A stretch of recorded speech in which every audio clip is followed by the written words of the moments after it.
de una forma muy interesante. Sabemos que en Dios pues no hay coincidencias, sino que Dios tiene un perfecto control de todas las cosas. Vamos a hablar precisamente de un versículo que nuestra hermanita Celeste empezó a leer al inicio. Quienes llegaron temprano lo recordarán, quienes no, pues es difícil que lo recuerden, ¿verdad? Entonces, pero en preámbulo de este tema, nos vamos a remitir a Éxodo capítulo 19 y vamos a ver que Dios tenía un plan que se cumple en estos tiempos. Éxodo capítulo 19.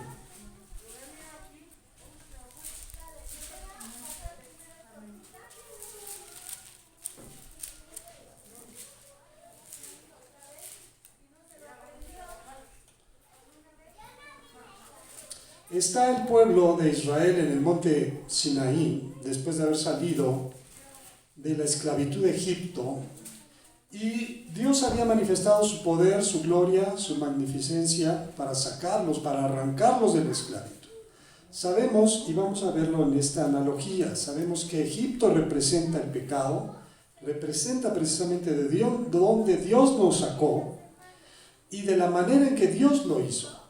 Vamos a ver, dice en el verso 3 en adelante: y Moisés subió a Dios, y Jehová lo llamó desde el monte, diciendo: así dirás a la casa de Jacob, y anunciarás a los hijos de Israel: vosotros visteis lo que hice a los egipcios. Inmediatamente en la mente de ellos venía ese temor, esa angustia que ellos habían experimentado al encontrarse, por un lado, con el mar y por el otro con el ejército, en ese entonces el más poderoso del mundo, el ejército egipcio. Y ellos, temerosos, no sabían lo que iba a suceder. Por eso Dios les recuerda como nos recuerda a nosotros, diciendo: acuérdate de dónde te he sacado.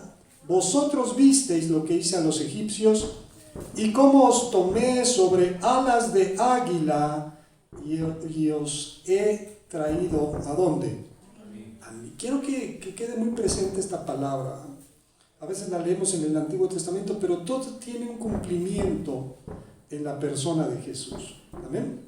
Dice: tú viste cómo te libré del egipcio, y te tomé en alas de águila, y te he traído a mí.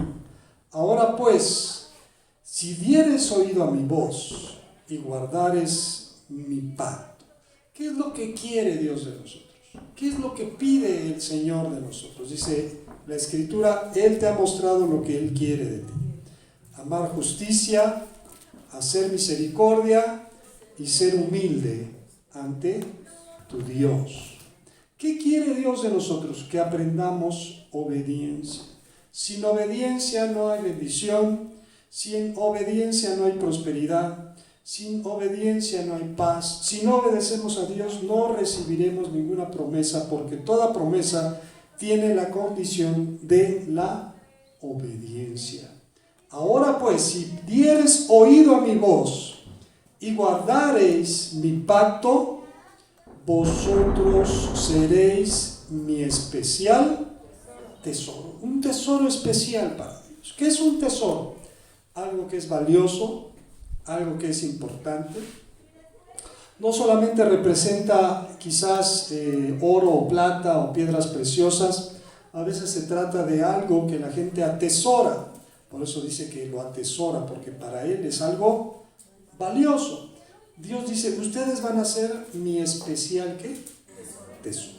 Quiere decir que Dios tiene muchos tesoros, pero en particular la obediencia del pueblo iba a ser para él que ese pueblo se convirtiera en un tesoro especial sobre todos los pueblos, porque mía es toda carne. Todo lo que habita en este mundo, al final y cuenta, es ¿de quién? De Dios. Por eso dice la Escritura: mío es el alma del Padre, mía es el alma del Hijo. El alma que pecare, esa morirá. Y vosotros me seréis un reino, pero un reino de sacerdotes y de gente santa. Estas son las palabras que dirás a los hijos de Israel. Este especial tesoro que tiene que ver con la obediencia a Dios y la voluntad de Dios, la idea de Dios, el proyecto de Dios era que su pueblo no fuera un pueblo como toda la gente, sino fuera un pueblo, un reino de sacerdotes. La figura del sacerdote es común en muchas culturas. Era quien se encargaba de presentar o de ser un medio para que la gente llegara a la divinidad. En muchas culturas, en muchas regiones, ha habido, hay y habrá los que se denominan sacerdotes. Pero Dios retoma este concepto y hoy lo aplica no a una élite, no a unas cuantas personas. Él quiere que todos lleguemos a ser ¿qué? Un sacerdocio, un real sacerdocio. Quiere decir un reino de sacerdotes, pero sobre todo dice y gente santa. Amén. Dice la Escritura, sin santidad nadie va a ver a Dios. ¿Cuál es la voluntad de Dios? Dice la Escritura que la voluntad de Dios no es que andemos en la inmundicia, sino que caminemos por el camino de santidad, porque a santidad hemos sido llamados. Ahora vamos al texto que leía nuestra hermana, 1 de Pedro, capítulo 2.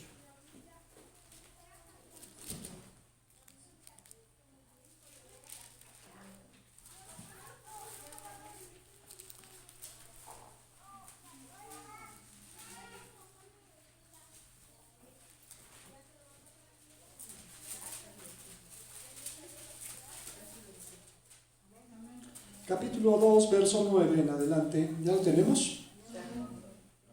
El apóstol Pedro está dirigiendo esta carta y quiero recalcar, quiero hacer énfasis en lo siguiente. Dice, mas nosotros sois un linaje escogido. Un linaje escogido. ¿Qué era un linaje? Un linaje era la descendencia de una familia, de una persona. Es su linaje, por eso decía la Escritura que la promesa es que el Cristo vendría del linaje de David, quiere decir de la descendencia de ¿quién? De David. Pero Dios dice, nosotros somos un linaje, no cualquier linaje, un linaje escogido. ¿Y quién nos ha escogido? Dios. Y también dice un real sacerdocio. Recuerden lo que decía en Éxodo, que la voluntad de Dios es que el pueblo se convirtiera en un reino de sacerdotes. Esta palabra está relacionada con lo que dice real sacerdocio. Este real no es real de realidad, sino real de realeza. Somos sacerdocio de la realeza. Amén. Nación, una nación santa. Cuando estudiaba esta palabra y veía cada una de las palabras originales en el griego, es importante entender por qué identifica una nación. Una nación se identifica precisamente como la palabra lo dice, de donde deriva del nacimiento. La gente que nace en México es de la nación de ¿qué? De México. Donde naces te identifica, te hace especial en ese lugar. Pero aquí dice que somos una nación ¿qué? Santa. Hace unos días se tocaba ese tema en San Juan capítulo 3, cuando Jesús le dice a Nicodemo que es necesario nacer ¿qué? De nuevo. Porque lo que es nacido de la carne, ¿qué dice? Pero lo que es nacido del Espíritu, Espíritu es. Ahora hemos nacido de nuevo. Un nuevo nacimiento. Un nacimiento para caminar y para andar en santidad. Una nación santa. Un pueblo adquirido por Dios. O sea, comprado por un precio. Dice la Escritura que no con algo corruptible como oro y plata, sino que hemos sido comprados con la sangre preciosa de nuestro Señor Jesucristo, como de un cordero sin mancha, el cual se ofreció en rescate por nosotros. Un pueblo adquirido. Hasta aquí vamos viendo qué somos para Dios. Un linaje escogido, un real sacerdocio, una nación santa, un pueblo adquirido por Dios. Pero siempre nuestra mente se limita únicamente a ver lo especial que soy. Pero a veces no alcanzo a avanzar a entender para qué soy especial, con qué propósito Dios ha hecho todo esto por mí. Cuando leíamos en Éxodo, dice, ustedes vieron lo que le hice a quienes, a los egipcios, y cómo los libré de su mano en alas de águila. Aquí dice, somos un linaje escogido, somos un real sacerdocio, una nación santa, un pueblo adquirido por Dios, para que anunciéis, para que proclamemos, para que hablemos, para que anunciéis las virtudes de aquel que os llamó, ¿de dónde? De las tinieblas a la luz. ¿Dónde estábamos? ¿Dónde vivíamos? En las tinieblas. ¿De dónde nos sacó el Señor? De las tinieblas. ¿Qué representaba para el pueblo de Israel Egipto? La esclavitud, el maltrato, el pecado, las tinieblas. Y Dios lo sacó con mano extendida, con brazo extendido, dice la palabra. Dios envió 10 plagas sobre Egipto, y esa nación próspera y esa nación pudiente estuvo a punto de fracasar por todo lo que Dios había hecho entre ellos. Sin embargo, nosotros dice que es para que anunciemos las virtudes de aquel que nos llamó de las tinieblas a su luz admirable.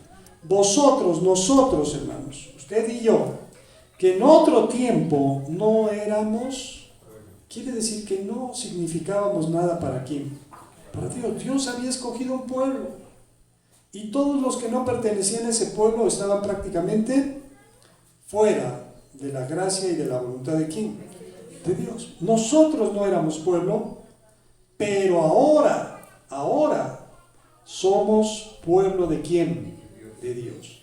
En otro tiempo no habíamos alcanzado misericordia, pero ahora hemos alcanzado misericordia. Antes no significábamos nada para Dios, pero hoy le conocemos. Hoy su gracia y su misericordia han sido derramadas delante de nosotros. Vamos a ir a Deuteronomio, capítulo 10.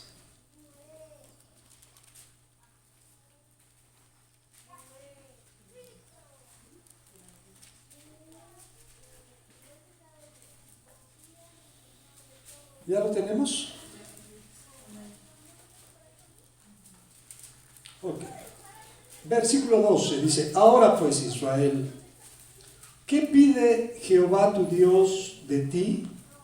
Sino que temas a Jehová tu Dios, que andes en todos sus caminos y que lo ames y sirvas a Jehová tu Dios con todo tu corazón, con toda tu alma, que guarde los mandamientos de Jehová y sus estatutos que yo te prescribo hoy para que tengas, ¿qué? Prosperidad. ¿Quieres que cambie verdaderamente la situación por la que atraviesas? Es algo que Dios quiere bendecirnos. Pero a veces, ¿qué impide que seamos bendecidos? Nuestra falta de amor por Dios. Dice aquí, primero que temas a Jehová. Dice la Escritura que el principio de la sabiduría, ¿qué es? El temor de Jehová. Que andes no en los que tú te agrade, cuando tú quieras, cuando tú puedas, en todos sus caminos, que lo ames. Es un anhelo de Dios recibir nuestro amor, que lo ames y sirvas a Jehová tu Dios. ¿De qué manera debemos de servirle? Con todo tu corazón y con toda tu alma. Amén. Ahora, también Dios tiene algo especial para nosotros. Vamos a ir a Apocalipsis capítulo 1.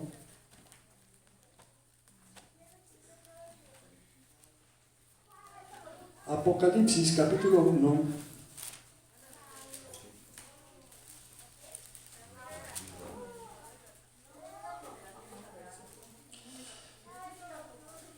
Ok, dice en el verso 4 en adelante, dice: Juan a las 7 iglesias que están en Asia. Y recuerden que este mensaje es una revelación de Jesucristo a la iglesia para que sepamos las cosas que suceden y que han de suceder. Gracia y paz a vosotros del que es y que era y que ha de venir, y de los 7 espíritus que están delante de su trono, y de Jesucristo, el testigo fiel, el primogénito de los muertos, el soberano de los reyes de la tierra, al que nos amó. Leíamos, memorizábamos ese versículo, que ¿en qué se muestra el amor de Dios? En que Él murió por nosotros cuando aún nosotros éramos ¿qué? Dice que lo ames. ¿Por qué debemos de amar a Dios? Porque Él nos amó primero.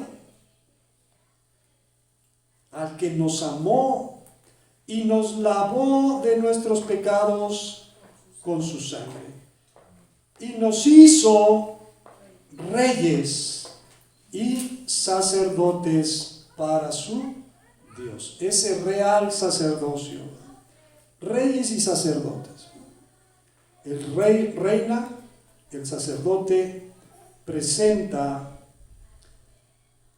delante de Dios un medio para conectarnos con la divinidad. Nos hizo reyes y sacerdotes para nuestro Dios, su Padre. A Él sea gloria e imperio por los siglos de los siglos. Amén. Aquí mismo en Apocalipsis, pero ahora en el capítulo 5,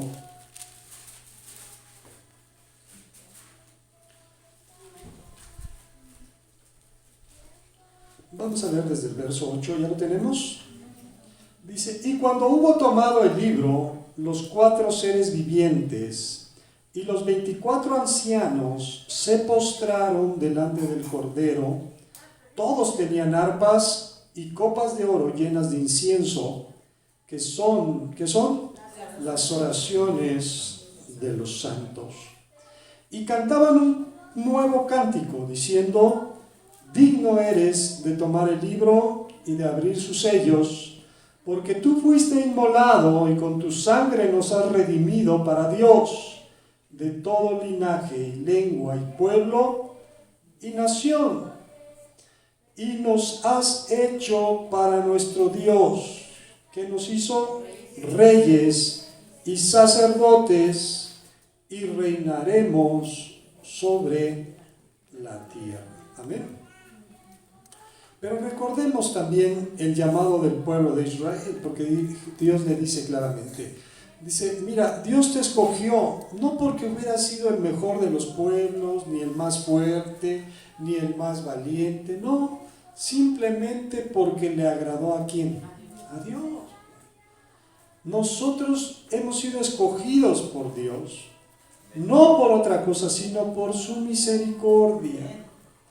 Por su misericordia a nuestra vida. Y Él quiere que seamos esos portadores de su luz. Dice: para que anunciéis las virtudes de aquel que os llamó de las tinieblas a su luz admirable. Amén. Vamos a ir a Deuteronomio nuevamente.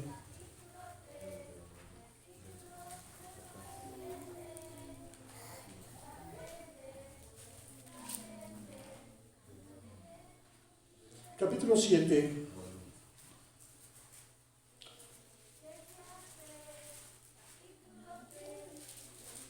Y esta palabra la vamos a aplicar a nuestra vida. ¿Ya lo tenemos? Capítulo 7, verso 6. Porque tú eres un pueblo santo para Jehová tu Dios. Somos un pueblo santo. Santo significa apartado, escogido para Dios. Tú eres un pueblo santo para Jehová tu Dios. Jehová tu Dios te ha escogido para ser un pueblo especial, más que todos los pueblos que están sobre la tierra. No por ser vosotros más que todos los pueblos os ha querido Jehová y os ha escogido, pues vosotros erais el más insignificante de todos los pueblos, sino por cuanto Jehová os amó y quiso guardar el juramento que juró a vuestros padres, os ha sacado Jehová con mano poderosa y os ha rescatado de la servidumbre, de la mano de Faraón, rey de Egipto. Y si Egipto representa el mundo, el pecado, Faraón, ¿qué representa? Faraón representa Satanás. Ya no estás bajo su dominio, ya no estás bajo su opresión, porque el Señor nos ha liberado con mano poderosa. Amén. Pero sobre todo dice, ¿por qué fue que Dios nos escogió? Dice, porque te amó Jehová. Amén. Dice la Escritura en San Juan 3:16, de tal manera amó Dios, ¿a quién? Al mundo. De tal manera amó Dios al mundo. Ahora dice aquí, porque te amó Jehová y te libró, te rescató de la servidumbre y de la mano de Faraón, rey de Egipto. Conoce pues, conoce o reconoce o entiende, esta es la idea de esa frase, que Jehová tu Dios es Dios, Dios fiel, que guarda el pacto y la misericordia a los que le aman y guardan sus mandamientos hasta 1000 generaciones. Amén. Dios es Dios y es un Dios fiel, que guarda el pacto y la misericordia a los que le aman. Por eso dice, es que es necesario que aprendamos ¿a qué? Amarle. ¿Qué ha pedido Jehová de nosotros? Que le amemos. Dice que a los que le aman, Él es fiel hasta por 1000 generaciones. Y da el pago en persona al que le aborrece, destruyéndolo, y no se demora con el que le odia, en persona le dará el pago. Guarda por tanto los mandamientos, estatutos y decretos que yo te mando hoy que cumplas. Amén. Entonces, dice, nosotros que no éramos pueblo, ahora somos pueblo de Dios. Vamos a regresar a 1 de Pedro.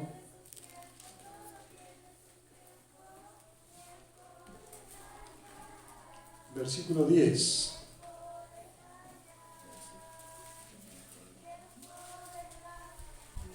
¿Ya lo tenemos? Mas vosotros sois, 10, perdón, dije, vosotros que en otro tiempo no erais pueblo, pero que ahora sois pueblo de Dios, que en otro tiempo no habíais alcanzado misericordia, pero ahora habéis alcanzado esa misericordia. Vamos a ir a Oseas, capítulo 2.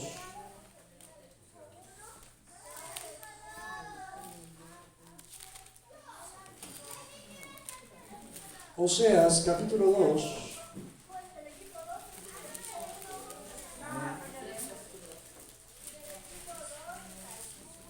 Está después de Daniel. Del libro de Daniel va a encontrar usted Oseas en su capítulo 2.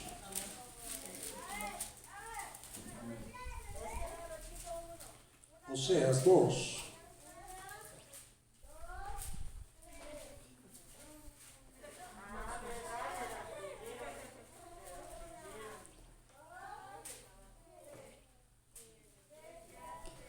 Dice en el verso 21 al 23, una promesa del Señor en cuanto a la escasez, al problema económico también.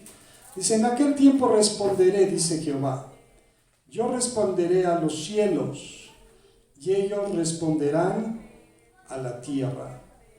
Y la tierra responderá al trigo, al vino y al aceite. Y ellos responderán a Jezreel, que significa Dios siembra. Y la sembraré para mí en la tierra y tendré misericordia de Lo-Ruhamah, que significaba no es pueblo mío. Y diré a Lo-Ammi, tú eres pueblo mío. Y él dirá, Dios mío. Es un juego de palabras en el significado. Recuerden que primero le dice, tú te jactas de decir que eres pueblo mío, pero yo te voy a decir que no eres pueblo mío porque no has hecho la voluntad que yo te he mandado. Pero aquí dice, tú te arrepentirás y entonces te convertirás en pueblo mío, dice el Señor. Amén. Y vamos a ir también a Romanos capítulo 9, a la carta a los Romanos capítulo 9.